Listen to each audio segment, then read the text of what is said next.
یہ باغ بھی اسی داڑھی والے کے ہیں۔ فقیر نے آہستہ سے کہا۔ شہزادی نے افسوس بھرے لہجے میں کہا، میں بھی کتنی بد نصیب ہوں۔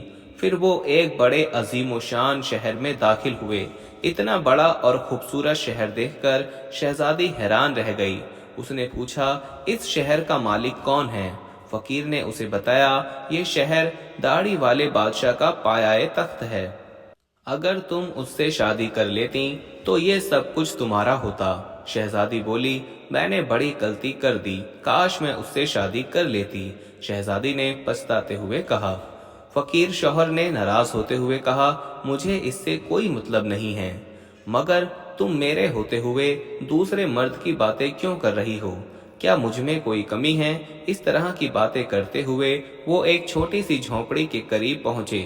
شہزادی نے کہا، کیسی چھوٹی اور بدنما جھونپڑی ہے، یہ کس کی ہے؟ فقیر نے کہا، یہ میرا گھر ہے اور یہی وہ جگہ ہے جہاں ہمیں زندگی گزارنی ہے۔ تمہارے نوکر کہاں ہیں؟ فقیر نے کہا، ہمیں نوکروں سے کیا کام، تم ہر کام کر سکتی ہو۔ اب آگ جلاؤ اور میرے لیے کھانا پکاؤ، میں بہت تھک گیا ہوں۔ کیونکہ شہزادی کو کھانا پکانا نہیں آتا تھا، اس لیے فقیر نے اس کی مدد کی اور کچھ دیر بعد انہوں نے الٹا سیدھا کھانا پکا کر کھا لیا اور سو گئے۔ دوسری صبح فقیر نے اسے جگایا، گھر صاف کرنے اور دوسرے کام کرنے کو کہا۔ شہزادی تمام دن کام کرتی رہی، اوپر سے جلی کٹی باتیں بھی سنتی رہی، مگر صبر کے سوا کوئی چارہ نہ تھا۔ اسی طرح انہوں نے کچھ دن گزار دیے، پھر ایک ایسا وقت آیا کہ ان کے پاس کھانے تک کے لیے کچھ نہیں تھا۔ ایک دن فقیر نے کہا، میں نے جو کچھ کمایا تھا خرچ ہو گیا، اب تمہارے کمانے کی باری ہے، میں تمہیں سامان لا کر دیتا ہوں، تم ان سے ٹوکرے بنانا۔ یہ کہہ کر وہ جنگل گیا اور لکڑی کاٹ کر لے آیا۔ شہزادی نے ٹوکریاں بنانی شروع کی۔ اس نے پہلے کبھی کوئی ایسی محنت کا کام نہیں کیا تھا، اس لیے اس کی انگلیاں زخمی ہو گئیں اور ان سے خون بہنے لگا۔ یہ دیکھ کر اس کے شوہر نے کہا، میرا خیال ہے یہ کام تم نہیں کر سکتی، میں تمہیں کچھ سوت لا کر دیتا ہوں، تم اس سے کپڑے بننا، مگر وہ یہ بھی نہ کر سکی۔ فقیر نے کہا، تم تو میرے لیے بالکل بیکار ہو، کوئی کام نہیں کر سکتی، تم سے شادی کر کے مجھے بڑا نقصان ہوا ہے۔ بہرحال میں کوشش کرتا ہوں کہ تمہارے لیے مٹی کے برتن لے آؤں، تم بازار جا کر ان کو بیچنا۔ مغرور شہزادی نے اکڑ کر کہا، مگر جب میں بازار میں کھڑی ہوں گی تو میرے ملک کے لوگ مجھے اس حال میں دیکھ کر بہت ہنسیں گے۔ فقیر نے کہا، یہ میرا مسئلہ نہیں ہے، اگر تم بھوک سے مرنا نہیں چاہتی ہو تو تمہیں یہ کام کرنا ہی پڑے گا۔ مٹی کے برتن بیچنے کا کام بہت اچھا چل رہا تھا۔ لوگ جب ایک خوبصورت لڑکی کو بازار میں برتن بیچتے دیکھتے تو اس پر ترس کھا کر کچھ نہ کچھ ضرور خرید لیتے۔ برتن بک گئے تو فقیر نے اور برتن لا کر دے دیے۔ اسی دوران ایک بدمزاج سپاہی وہاں سے گزرا۔ اس نے بازار کے بیچ میں برتن رکھے ہوئے دیکھ کر انہیں لات مار کر توڑ دیے اور کہا کہ آئندہ اس طرح راستہ مت گھیرنا۔ شہزادی بہت پریشان تھی، اس نے سارا واقعہ گھر آ کر اپنے شوہر کو سنایا۔ شوہر نے کہا، تم نہایت ہی بے وقوف ہو، تم سے کس نے کہا تھا کہ بیچ بازار میں سڑک پر برتن لے کر بیٹھ جاؤ؟ آخر وہاں سے لوگوں کو گزرنے میں دشواری ہوتی ہے۔ میرا خیال ہے کہ یہ بھی تمہارے بس کا کام نہیں ہے۔ خیر میں شاہی محل جا رہا ہوں، ہو سکتا ہے وہاں تمہارے لیے کوئی کام نکل آئے۔ یہ کہہ کر وہ شاہی محل روانہ ہو گیا۔ شام کو واپس آ کر کہا، شاہی محل میں تمہارے لیے مددگار باورچی کی جگہ مل گئی ہے، اب کم سے کم ہمیں کھانے کو خوب مل جایا کرے گا۔ اور اس طرح ایک مغرور شہزادی ایک مددگار باورچی بن گئی۔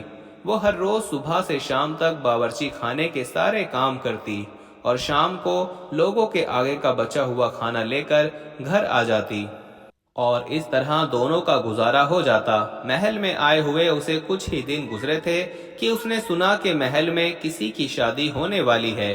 پھر شادی کے دن جب مہمان آنا شروع ہوئے تو وہ باورچی خانے کی کھڑکی سے انہیں دیکھ رہی تھی۔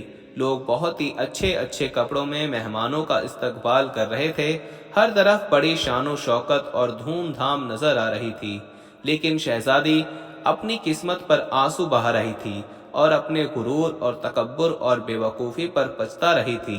اسی دوران کچھ نوکرانیاں آئیں اور انہوں نے اسے بہت سے مزیدار کھانے دیے جو اس نے اپنی ٹوکری میں رکھ لیے اور گھر کی طرف چل پڑی۔